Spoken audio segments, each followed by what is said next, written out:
The wind whipped my hair across my face as I stood on the rooftop of the spire, Manhattan stretching out before me like a glittering promise.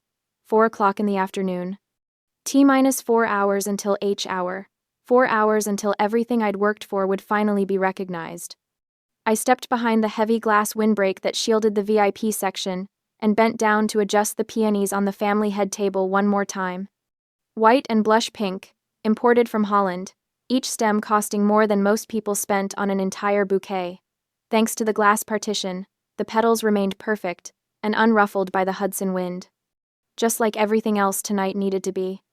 My hand unconsciously moved to my purse, feeling the reassuring weight of the 2 thick envelopes inside. My grand plan. 3 years of careful saving, meticulous planning, strategic sacrifice. Inside one envelope, an all-inclusive retirement savings book for my parents, enough to fund the European river cruise Mom had circled in travel magazines for years. Enough for Dad to finally buy that vintage Corvette he browsed online every Sunday morning. Inside the other, a full-ride scholarship voucher for Brittany to study fashion design in Paris. Not just any program, the Institut Français de la Mode, the same school that had launched careers I'd heard my sister obsess over since she was 16. Tonight, when Arthur Sterling will announce my partnership in front of Manhattan's legal elite, I want my family sitting at that table. I want them to see what their daughter, their sister, has become. And I want to give them everything they'd ever dreamed of, because if I gave them their dream lives, surely they would finally be proud of me. Surely they would finally love me the way I needed to be loved. My phone buzzed once, then immediately again. I pulled it out, expecting a message about traffic or parking. Instead, my stomach dropped. Bank alert. American Express supplementary card ending in 4782, charged $3,000 at Pink Flamingo Beach Club. Transaction approved. Before I could process it, the second notification appeared. Mom, we can't make it. Your sister is having a panic attack. She needs quiet meditation space to heal immediately. So sorry, sweetie. You understand. I stared at the screen. Read both messages again. Then again. Pink Flamingo Beach Club. I knew that place. A tacky, neon-lit disaster on the outskirts of Long Island, where college kids went to drink watered-down cocktails from plastic cups while house music pounded so loud you couldn't hear yourself think. The kind of place that smelled like coconut sunscreen and regret. That was a quiet meditation space? The contradiction hit me like a physical slap. My brain, trained by years of legal analysis to spot inconsistencies, immediately began cataloging the evidence. Brittany needs quiet. Brittany needs to heal. Brittany is having a panic attack. But the charge went through at 3:47 p.m., 13 minutes ago. Which meant they'd been there for a while, probably since noon. Which meant they'd known for hours they weren't coming. They'd waited until the card swiped to send the text, waited until the transaction was approved and the money was gone, so I couldn't cancel it or freeze the account. This wasn't an emergency. This was calculated. The betrayal that surged through me wasn't about the $3,000. I'd spent more than that on Brittany's rent last month alone. It was the contempt.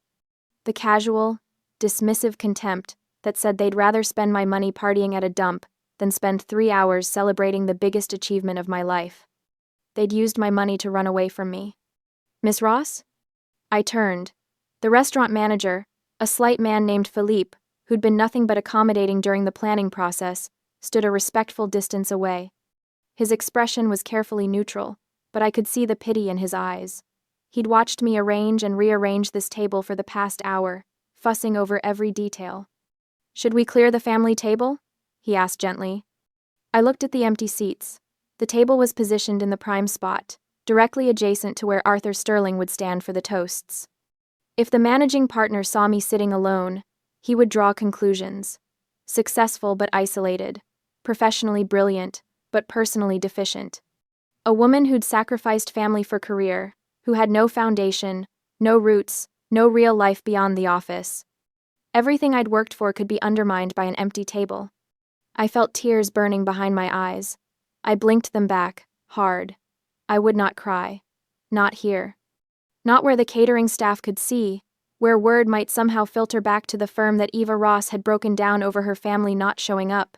I clenched my fists at my sides, nails digging into my palms. No, I said, my voice steadier than I felt. Keep the setup exactly as it is, the most luxurious arrangement you have. Philippe nodded slowly. But take away the reserved for family sign, I added. He paused, understanding flickering across his face. Of course, Miss Ross. Right away. As he walked away, I looked down at my phone again. The bank alert was still there, stark and undeniable. I opened the banking app with shaking fingers and pulled up the transaction details. Pink Flamingo Beach Club, $3,000. VIP Cabana Package, $1,200. High Tide Alcohol Tower X10, $1,500. Private DJ service fee, $300. 10 alcohol towers. A private DJ. This wasn't stress relief. This wasn't healing. This was a party. A celebration. They were celebrating not being here. My sister wasn't having a panic attack. She was having the time of her life on my American Express card, probably surrounded by her unemployed influencer friends. Probably posting it all on Instagram right now with some caption about Freedom Friday or choosing joy. I felt something shift inside me. Something cold and hard settling into place where the hurt had been. I slipped my phone back into my purse, next to those 2 envelopes that suddenly felt incredibly heavy. The view of the Empire State Building stretched before me, golden in the late afternoon light. In 4 hours, this rooftop would be filled with the most powerful people in New York's legal community. And I would be standing here alone, or I would be standing here with people who actually chose to be here. I pulled out my phone again and scrolled to a different contact. Nana, I said when she answered. I need you. They did what? Nana Beatrice's voice came through the phone like a whip crack, sharp enough that I had to pull the device slightly away from my ear. Even at 75, my grandmother's voice carried the authority of someone who'd spent 40 years as a high school principal, commanding rooms full of teenagers and terrifying incompetent teachers into early retirement. They're at the Pink Flamingo? I repeated, staring at the transaction details on my screen. Mom texted that Brittany is having a panic attack and needs quiet meditation space. Meditation space. Nana's laugh was harsh. Your mother has always had the taste of a gaudy parrot, but this is a new low even for her. The Pink Flamingo? That place is where 20-year-olds go to throw up on each other. Despite everything, I felt a small smile tug at my lips. You know it? Eva. I taught high school in this city for 4 decades. I know every trash establishment where my students attempted to use fake IDs. She paused. Are you crying? No. Good. Don't you dare cry over people who choose cheap liquor over their daughter's success. I'm getting dressed right now. I'll be there in an hour. I'm wearing the street John suit. The gray one that makes me look like I could buy and sell half of Manhattan. You don't have to. Evangeline Ross. The use of my full name stopped me cold. You listen to me. You need someone of the same class standing next to you tonight. Someone who understands that success is celebrated, not abandoned. Your mother may have given birth to you, but I'm the one who taught you that excellence matters. I'll be there. She hung up before I could respond. I stood there for a moment, phone in hand, feeling something shift in my chest. The hurt was still there, sharp and bitter, but underneath it was something else. Something that felt almost like relief. I wasn't alone in seeing this for what it was. I opened Instagram, telling myself I was being paranoid, that I was catastrophizing. But I knew my sister. I knew her patterns, her need for attention, her compulsive documentation of every moment of her life. It took me less than 30 seconds to find her story. There she was, my 26-year-old sister, holding a neon blue cocktail in each hand, the kind that glowed under black lights. Behind her, I could see the Pink Flamingo in all its tacky glory, plastic flamingos, tiki torches, and people in swimsuits that should have stayed in the dressing room. The music was so loud I could hear it through my phone speaker, a bass-heavy track that made my teeth hurt. Brittany was screaming at the camera. Escaped the stiff lawyer, sister. Best Friday night ever. Thanks for the credit card, sis.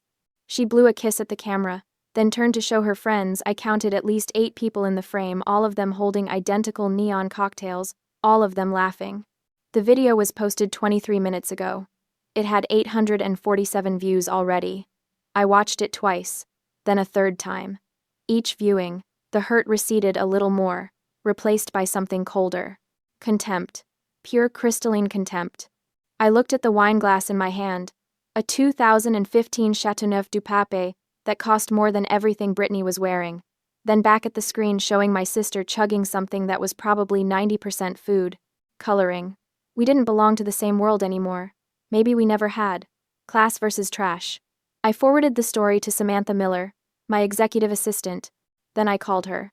Sam, where are you right now? In the lobby with Jenkins and the other junior associates. We're early. Figured we'd grab drinks at the bar before heading up. Why? What's wrong? You sound... Come up to the VIP level. Now. All of you. The VIP level? That's for partners and... Samantha. Bring everyone. That's an order. She hesitated only a second. On our way. I ended the call and walked over to the family head table. Philippe appeared almost immediately, his radar for crisis finely tuned. Change of plans? I said. This table is no longer reserved for family. I need place settings for 8. My associates will be sitting here. His eyes widened slightly. The head table? The head table, I confirmed. And Mark? Make sure the settings are even more impressive than what's here now. I want this to look intentional, not like a backup plan. A slow smile crossed his face. Understood, Miss Ross. We'll make it magnificent. As he hurried away, I opened my phone again and pulled up my banking app. 3 years of financial records. Every wire transfer to my parents. Every supplementary card charge. Every rent payment for Brittany's apartment. The 1-bedroom in Williamsburg that she filled with thrifted furniture and ring lights for her lifestyle coaching business that had exactly 43 paying clients, most of whom were our mother's friends, who'd signed up out of pity. $4,200 per month for rent. That alone was over $150,000 in 3 years. Then add the $500 minimum for the supplementary card, usually more. Regular, emergencies that required quick transfers, car repairs, medical bills, investment opportunities that somehow never materialized into actual income. I opened my calculator app and started adding. 12 minutes later, I had my total. $250,000. $250,000 over 3 years. Not counting gifts, not counting the times I'd paid for family dinners or bought plane tickets so they could visit when they said they missed me. I was supporting 3 fully grown adults, and in return, they'd spent $3,000 of my dollars to throw a party celebrating not having to see me. The elevator dinged. Samantha emerged first, followed by a cluster of junior associates in various states of nervous confusion. They'd clearly come straight from home, most of them were in cocktail attire, but not quite at the level of polish they'd have if they'd known they were being promoted to the VIP level. Eva? Samantha approached carefully. What's going on? I looked at them. At Sam, who'd been my right hand for 2 years, who stayed late when I stayed late, who'd once physically blocked an opposing counsel from ambushing me in the courthouse bathroom. At Jenkins, the first year who'd pulled 3 all-nighters last month to help me prep for the Morrison trial. At Davis, at Brooks, at Vance, all of them young and hungry and brilliant, all of them betting their careers on the belief that working for me would teach them something worth learning. They'd all shown up early. They were here because they wanted to be. My family isn't coming, I said simply. So tonight, you're sitting at the head table with me. Dead silence. Then Samantha said very quietly, Where are they? I pulled up Brittany's Instagram story and handed her my phone. Sam watched it. Her expression went from confused to angry to absolutely furious in about 15 seconds. She handed the phone back without a word, but I could see her jaw clenching. Well, Jenkins said after a long moment. Their loss is our gain. We get the good champagne. It was such a perfectly Jenkins thing to say, inappropriate and honest and somehow exactly right, that I felt myself laugh. A real laugh, the first one since those text messages arrived. Yes, I said. Yes, you do. By 8:30, the spire was transformed. The sun had set, and Manhattan glittered below us like a jewel box someone had shaken and scattered across the darkness. String lights crisscrossed the space overhead, and the bar was doing brisk business, serving cocktails with names like The Closing Argument and The Settlement. Jazz played softly enough to allow conversation, and the air smelled like expensive cologne and ambition.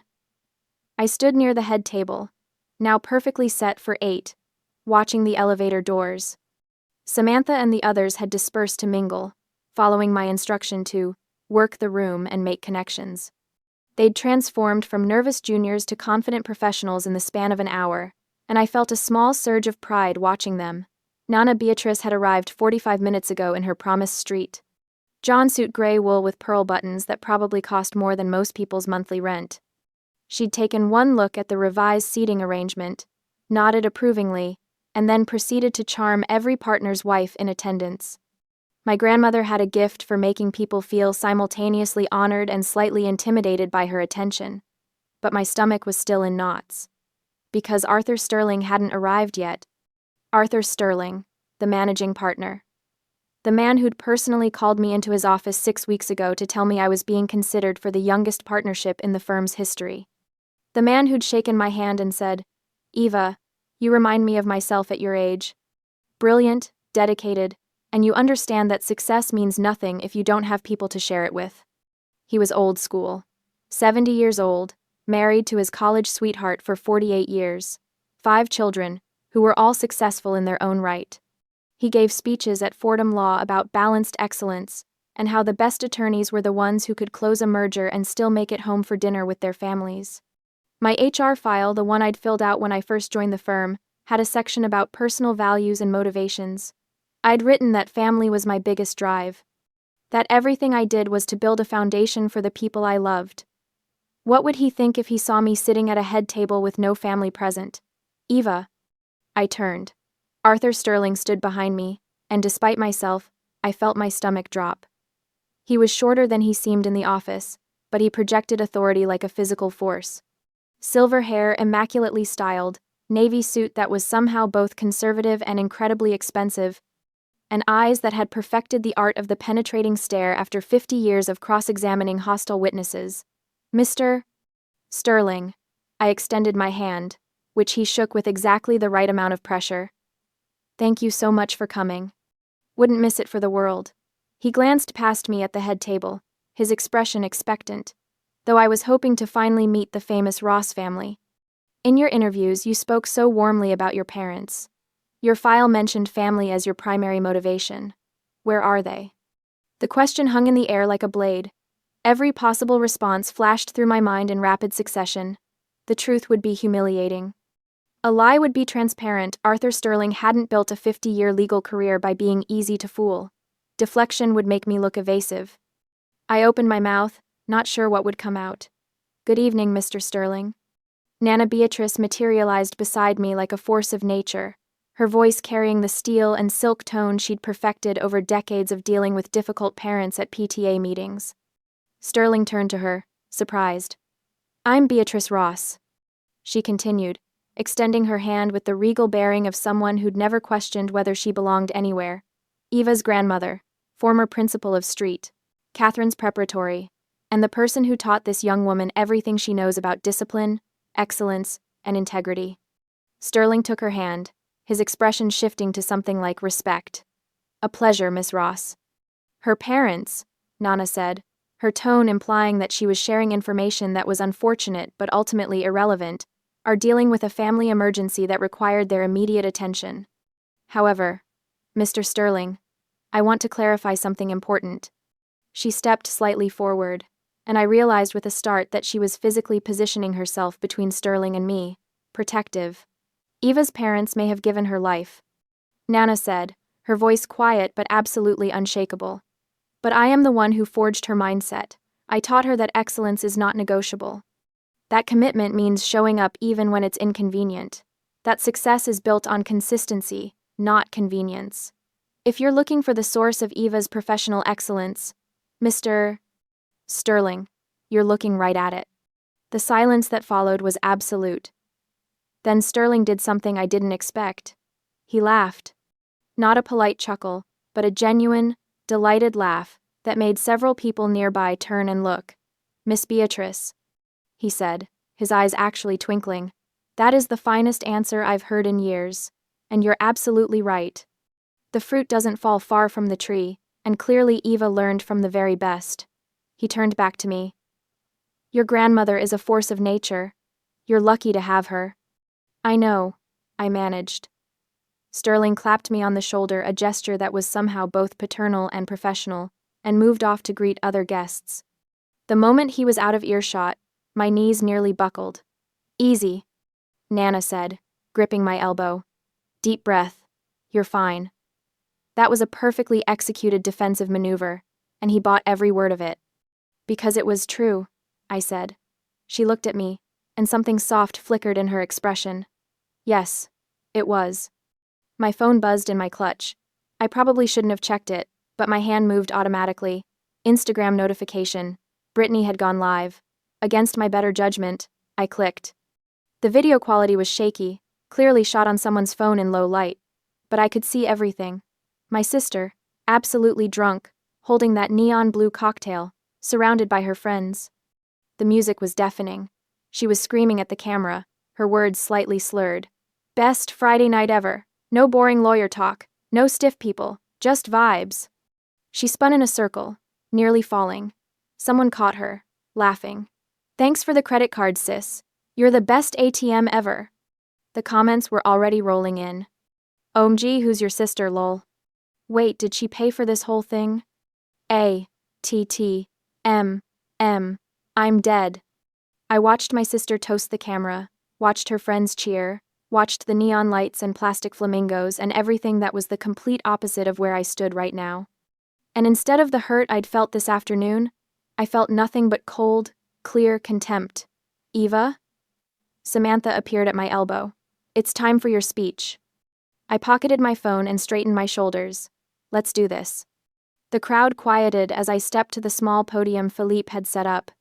In front of me, I could see the entire gathering partners, associates, clients, my team at the head table watching me with expressions of support and pride.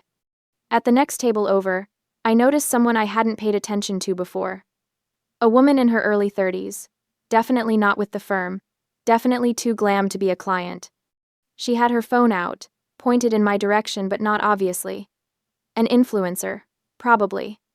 Someone's +1 who saw expensive party and thought content opportunity. Perfect. I raised my glass. Thank you all so much for being here tonight, I began.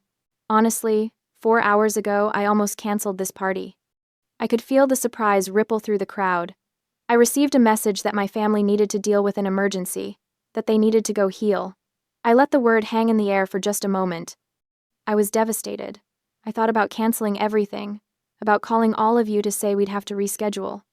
I pulled out my phone, held it up slightly. But then I saw the credit card receipt. $3,000 charged at a beach club, 10 alcohol towers, a private DJ. I saw the Instagram live stream my sister partying, using my money, celebrating not being here. You could have heard a pin drop. And then I looked around at all of you. I gestured to the gathered crowd. Some of you got here early. Some of you stayed late at work this week to free up tonight. All of you chose to be here. And I realized something important. I turned to look at my team at the head table. This VIP position isn't for those of the same bloodline. It's for those of the same vision. The silence held for one more beat. Then Samantha started clapping. Jenkins joined in. Then Davis. Then Vance. Then suddenly the entire rooftop was applauding, and several people were actually cheering. I sat down, my heart pounding, and caught Nana Beatrice looking at me with something that might have been approval or might have been pride. At the next table, the influencer was still recording. Good. I woke up Saturday morning to 17 missed calls and 43 text messages. For a moment, lying in my bed in my too quiet penthouse, I thought something terrible had happened. Then I picked up my phone and saw that every single notification was from my family. I didn't read them yet. Instead, I got out of bed, made coffee, and went through my morning routine with deliberate calm. Shower, skincare, the gray Armani suit that made me look like I could buy and sell you before breakfast. Only when I was completely ready for the day did I sit down at my kitchen island and open my phone. The first thing I saw was that I'd been tagged in a video. 417,000 views. My stomach dropped. The creator was at Lux, Lifestyle, Laura, the influencer from the next table. She'd edited together footage from my speech at the Spire, my words about bloodline versus vision, the elegant setting, the team at the head table with Brittany's Instagram livestream from the Pink Flamingo. The contrast was devastating. Me in black silk, speaking calmly about betrayal, surrounded by sophistication and city lights. Brittany drunk and screaming, surrounded by plastic and neon. The caption read, "Class versus trash. Family abandons lawyer sister's career celebration to party on her credit card. This isn't healing, this is an insult to good taste. Class not trash. Toxic family. She deserved better. The comments had exceeded 8,000. Is this family insane? Who rejects a $15,000 party to go to a dump? That sister is trashy. Like, objectively. Everything about that beach club screams no taste.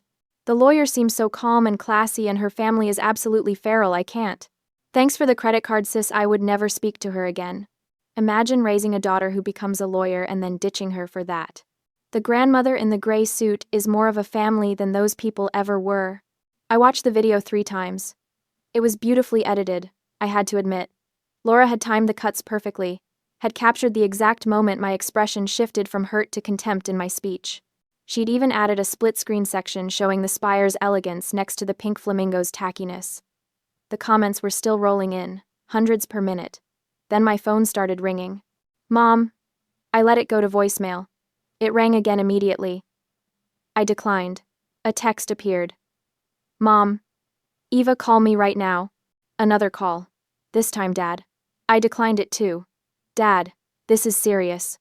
Your mother is very upset. We need to talk. Mom, how could you embarrass us like this? All our friends are texting. Do you know how this makes us look? I stared at that message for a long moment.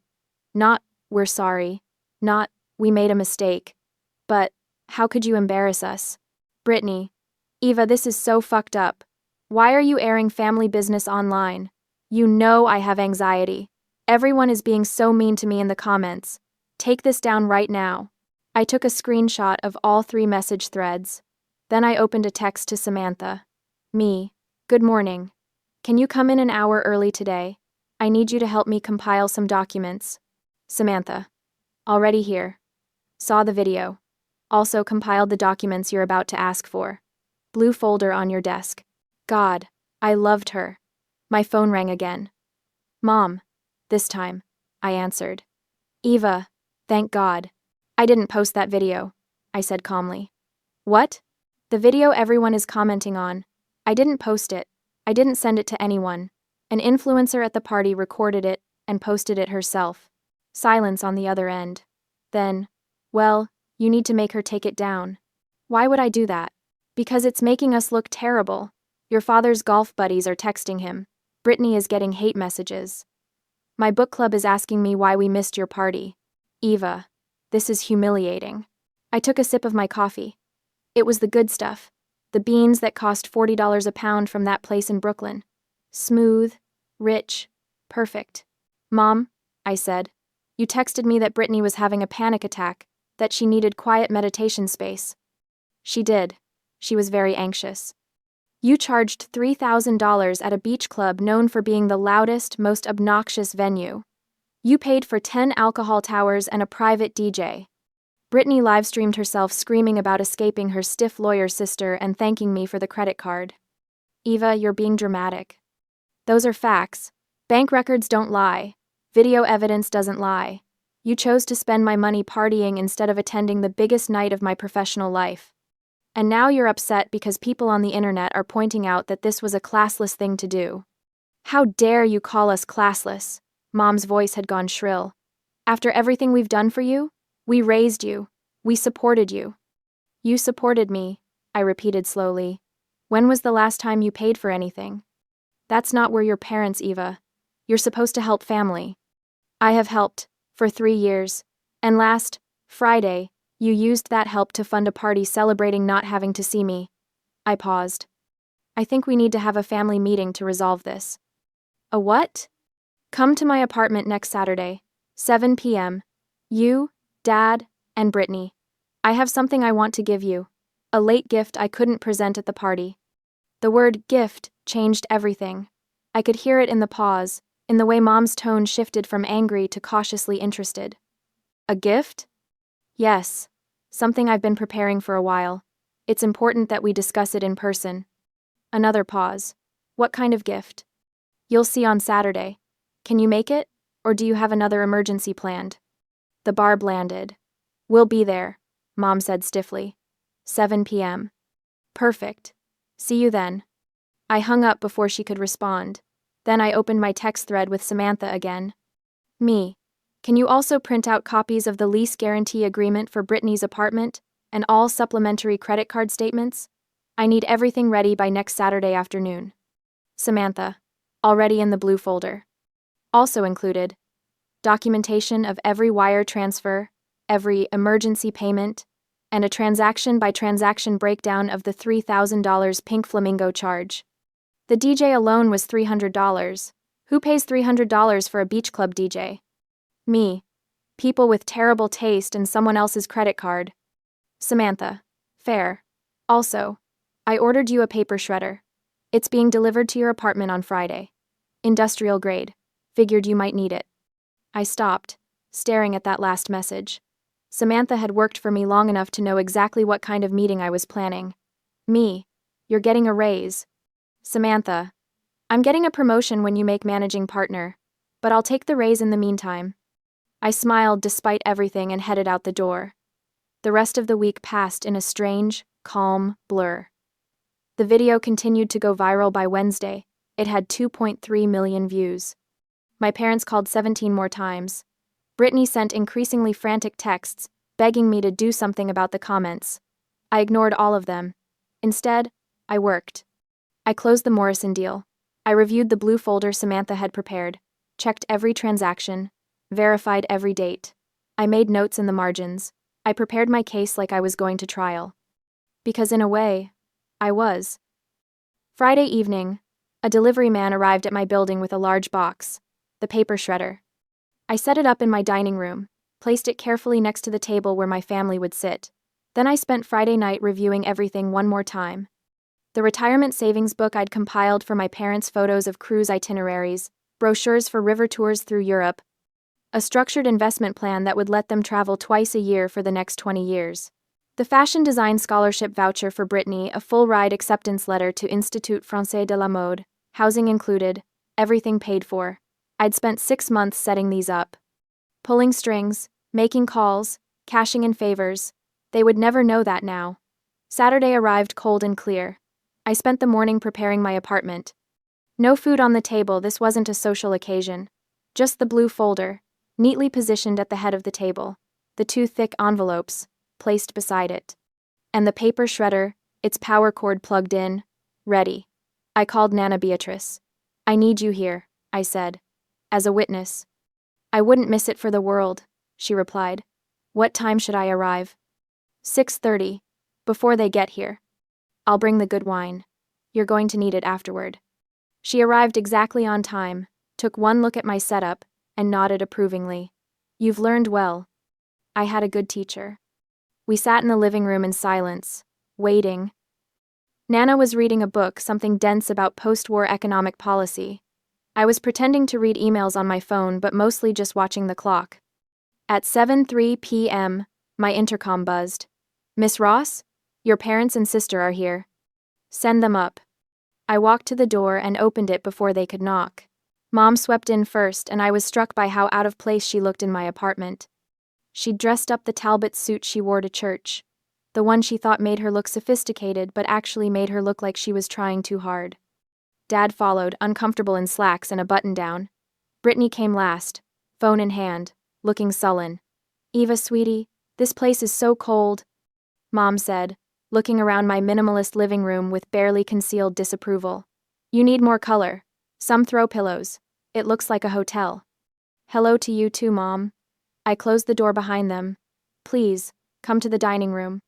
They filed in and stopped short when they saw Nana Beatrice sitting in the armchair positioned at the head of the table, holding a glass of red wine, watching them like a judge presiding over a courtroom. Mother. My mom said, her voice instantly defensive. I didn't know you'd be here. Deborah, Nana replied coolly. Sit down, all of you. There was something in her tone that made even my father comply without argument. They took seats around the table, their eyes immediately drawn to the blue folder and the 2 envelopes. What's this about? Brittany said, still scrolling on her phone. I have plans later. Can we make this quick? I remained standing. Put the phone away, Brittany. Excuse me? Your sister said put the phone away, Nana said quietly. Or you can leave now. Brittany looked to our parents for support. but Mom was staring at the envelopes with undisguised interest. Brittany huffed and put her phone face down on the table. "Thank you," I said. "Now. I asked you here because we need to address what happened last Friday." Mom immediately launched into her prepared speech. "Eva, we've been so stressed about this viral video situation. You have to understand how humiliating it's been for us. Your father's colleagues, my friends, everyone has been asking questions. We're the victims here. That horrible woman shouldn't have posted." "Deborah," Nana cut her off. "Shut up." Mom's mouth fell open. "You ditched your daughter's partnership celebration party, a $15,000 event to drink watered-down cocktails at a beach club that smells like sunscreen and poor decisions. I'm not ashamed of you because you're cruel. I'm ashamed because you're stupid. Mother, how dare?" "I dare because it's true. You had a daughter who achieved something remarkable, and instead of celebrating her, you spent her money celebrating not having to see her. That's not complicated. That's not a misunderstanding. That's just pathetic." The silence that followed was absolute.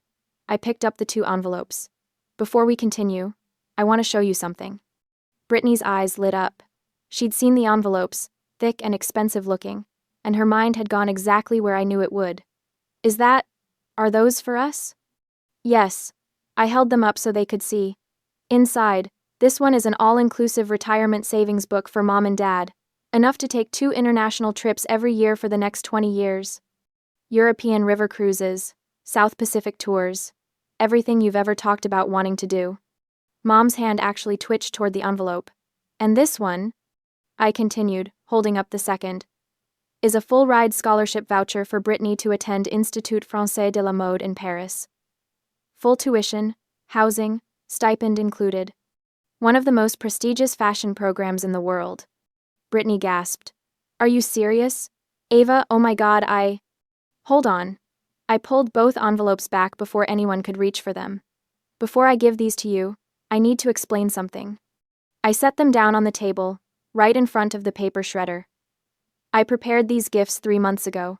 I spent 6 months before that making calls, pulling strings, cashing in favors. I wanted to give them to you at the party, in front of everyone, so you could see what your daughter, your sister, had achieved. So you could see that I'd succeeded enough to give you your dreams." My voice was steady, calm, emptied of emotion. "But you chose the pink flamingo. You chose a $3,000 tab at a trashy beach club over a once-in-a-lifetime celebration. You waited until the credit card charge went through before texting me, so I couldn't stop it. You used my money to throw a party celebrating not being there." "Eva," we explained, Dad started. "You explained nothing. You lied. Brittany wasn't having a panic attack. She was drunk. She live-streamed herself thanking me for the credit card, calling me an ATM, celebrating escaping the stiff lawyer sister." I looked at Brittany. "You tagged me in that video. You wanted me to see it." I was just joking around, I didn't." "You did." I picked up the first envelope. "The retirement savings book. This represents 30 years of my parents traveling the world. First-class flights, 5-star hotels, everything you've ever wanted." Mom was staring at it like it was the Holy Grail. "Eva, sweetheart. But you chose a $3,000 party over a lifetime of experiences." I tore open the flap of the envelope. I pulled out the thick, glossy booklet filled with cruise itineraries and bank certificates. "Eva, wait." Dad half stood. I fed the booklet into the maw of the shredder. The machine roared to life, a harsh, grinding mechanical sound that filled the room. I watched my parents' faces as they watched 30 years of travel plans being chewed into confetti. Mom made a sound like she'd been physically struck. "What are you doing?" Brittany shrieked. I picked up the second envelope. The scholarship voucher, Brittany's dream school, her ticket to Paris, to the life she'd always said she wanted. "This," I said, sliding the official acceptance letter and scholarship confirmation out of the envelope, "represents 4 years in Paris, a degree that would actually give you a career instead of a hobby. A chance to become something other than an Instagram influencer with 43 followers." "Eva, please." Brittany was crying now. "Please, I'm sorry, I'm so sorry, I didn't mean." "Yes, you did. You meant every word. You celebrated mining me. You celebrated using me. You called me an ATM." I fed the acceptance letter into the shredder. Brittany screamed. Actually screamed, like I'd physically hurt her. Mom was frozen, staring at the machine like she couldn't process what had just happened. Dad had gone pale. The whirring stopped. Both envelopes, both dreams, reduced to strips of paper in the clear bin. "That's it?" Mom whispered. You're destroying our futures over one mistake?" "One mistake?" I turned to look at her. "Mom, how much money have I given you in the last 3 years?" She blinked.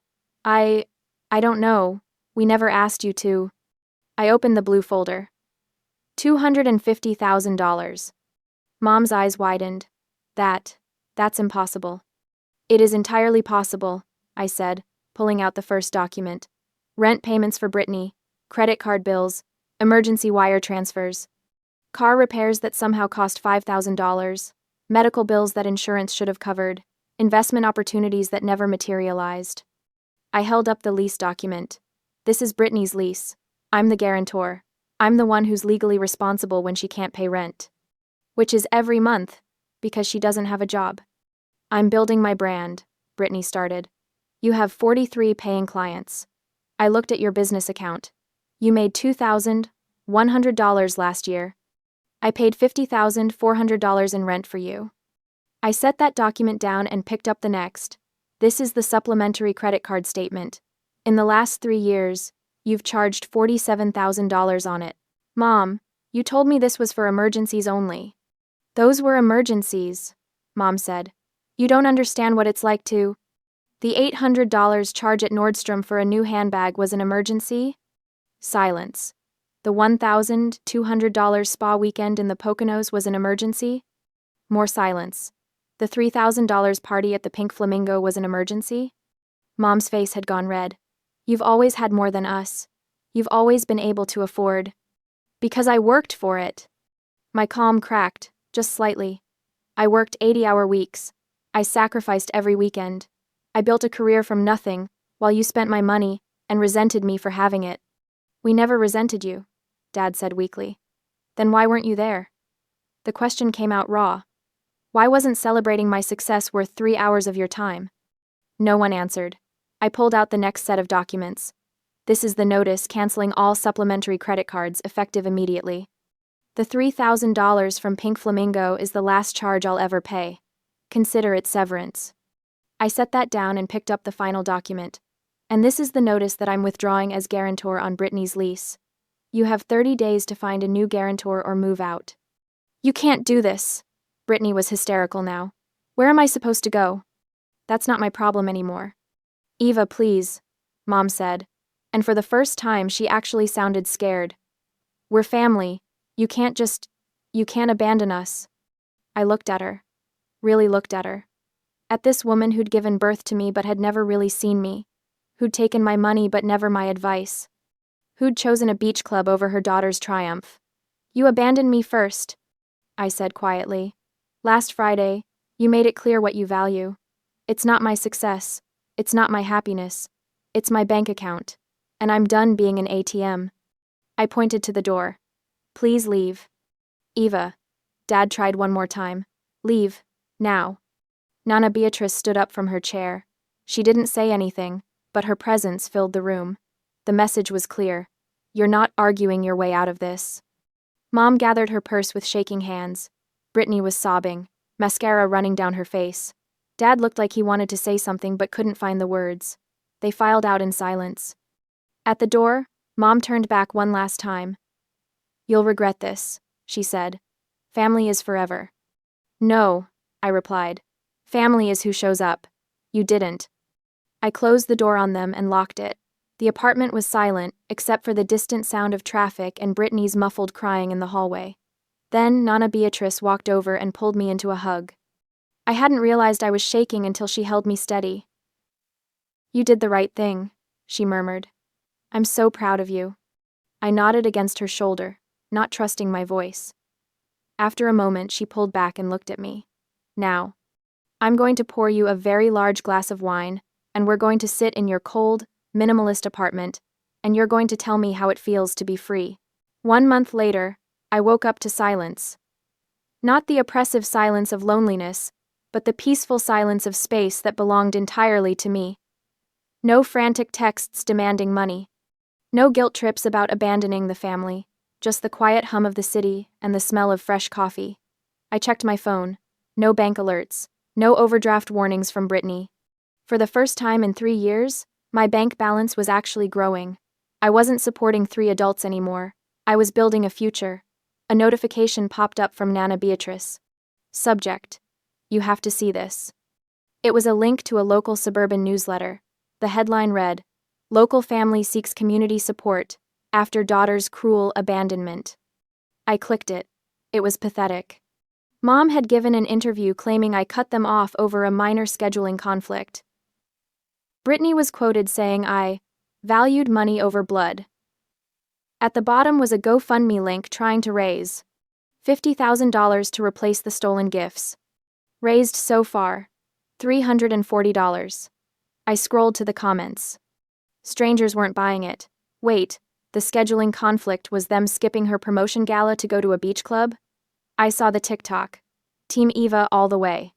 Imagine fumbling the bag this hard, and then asking strangers for cash. The audacity. I closed the laptop with a dark, satisfied smile. They had tried to shame me publicly, and the public had shamed them right back. They were no longer my burden. They were a cautionary tale for the internet. My afternoon was back-to-back meetings, ending with an interview for a new intern, Sarah Brooks, a sharp 23-year-old from Columbia Law. She reminded me of myself, hungry, driven, but without the connections. At the end of the interview, I didn't just offer her the job. I pulled a first-edition contract law book from my shelf, my lucky charm. Take this. I told her. Someone once taught me that you invest in people who share your vision, not just your bloodline. You have the vision, Sarah. Use it well. She looked at the book like it was gold. I won't let you down, Miss Ross. I know you won't. I left the office at 6 sharp. The air outside was crisp, smelling of roasted chestnuts and possibility. I walked to the Italian restaurant where Nana Beatrice was waiting. She was already there, a bottle of the good red wine open on the table. She looked up as I approached, her eyes scanning my face not for signs of stress, but for peace. You look different, she noted as I sat down. I feel different, I said, taking the glass she offered. Lighter. That's the weight of dead expectations falling off your shoulders. She clinked her glass against mine. To Eva Ross, who finally stopped trying to buy love and started building a legacy. To family, I corrected softly. The real kind. We drank, and the wine tasted like victory. Through the window, the lights of Manhattan twinkled, millions of lives unfolding in the dark. Somewhere out there, my parents and Brittany were living with the consequences of their choices. And here, sitting across from the only person who had never asked me for a dime, I was living with mine. The check came. Nana snatched it before I could even reach for my purse. My treat, she said firmly. You've paid enough. We walked out into the cool night air, arm in arm. I didn't look back. The future belonged entirely to me now, and I was ready for it.